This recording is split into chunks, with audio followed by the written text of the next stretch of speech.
Le samedi 20 juillet 2024, une altercation a éclaté au Parlement de la CEDEAO après que le député sénégalais Guy Marius Sagna ait vivement critiqué les chefs d'État de la sous-région ouest-africaine, les accusant d'être responsables de l'appauvrissement de l'Afrique de l'Ouest. Ces propos ont provoqué un affrontement avec la vice-présidente du Parlement de la CEDEAO, la députée ivoirienne Adjaratou Traoré, récemment élue à ce poste. Adjaratou Traoré est également la chef de la délégation des parlementaires ivoiriens à la CEDEAO.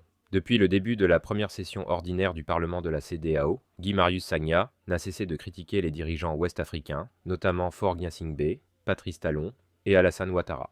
Ces critiques ont culminé dans un affrontement direct avec Adjaratou Traoré, vice-présidente du Parlement. Marius Sagna. Merci beaucoup Madame la Présidente, chers collègues, bonjour. Merci au PNUD qui nous a fait un bon exposé. Avec des éléments très importants, très intéressants, que je trouve fiables. Le PNUD peut avoir d'excellents chiffres, mais la vision politique du PNUD est mauvaise, est catastrophique. Si les chiffres du PNUD, je peux avoir du respect pour eux, je n'ai aucun respect pour la vision du PNUD. Et je vais vous dire pourquoi. Le titre du document que vous nous avez présenté, c'est « État des lieux, pauvreté et inégalité en Afrique de l'Ouest ». En réalité, le titre devrait être « État des lieux, appauvrissement et non pauvreté ». Appauvrissement et inégalité en Afrique de l'Ouest. Tant que le PNUD va continuer à dire pauvreté, le PNUD en réalité n'est pas dans une perspective de soutenir la sortie du sous-développement. C'est appauvrissement. Nous sommes les pays les plus riches de la planète Terre. Tant que les gens diront que l'Afrique de l'Ouest est pauvre, ça veut dire que ces gens-là font partie du problème. C'est appauvrissement. Mais pourquoi vous n'osez pas dire appauvrissement? Parce que qui a appauvri l'Afrique? Ce sont nos présidents. Et vous ne voulez pas fâcher nos présidents. Vous ne voulez pas que l'Afrique soit... Chers collègues, contrôlez votre langage. Contrôlez votre langage. Qui a appauvri l'Afrique, ce sont nos chefs d'État. Contrôlez votre langage, sinon je vous retire la parole. Maintenant, je veux que vous mettiez. Qu'est-ce qui est à contrôler? C'est le fait que j'ai dit que ce sont nos chefs d'État qui ont appauvri l'Afrique. Est-ce que c'est... Comme ça, je vais changer.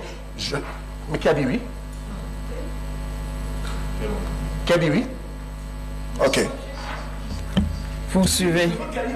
Elle me dit que je ne contrôle pas mon langage. Je veux savoir. Oui, mais vous dites que les chefs d'État ont appauvri l'Afrique. C'est une insulte?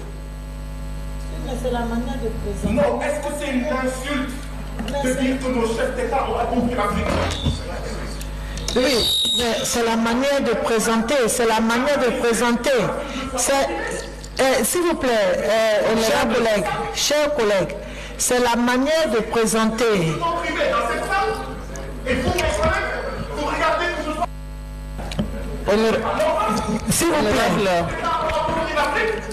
S'il vous plaît, la liberté de parole ne veut pas dire que vous devez dire n'importe quoi à l'endroit des chefs de l'État. Oui, c'est n'importe quoi que vous êtes en train de dire. Mais c'est vous qui... C'est plus n'importe quoi que qui que ce soit. Vous êtes n'importe quoi. Vous êtes n'importe quoi. Vous devez contrôler ce que vous avez à dire. Vous devez contrôler.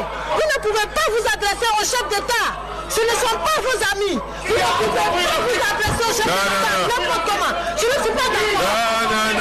Je ne suis pas d'accord. Vous devez tout droit. Nous avons l'obligation d'être parlementaire tout droit. Vous ne pouvez pas vous adresser au chef d'État n'importe comment. Qu'est-ce que ça veut dire?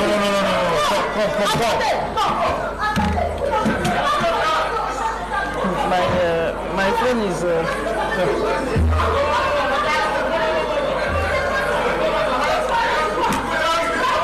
Chers collègues, la séance est suspendue.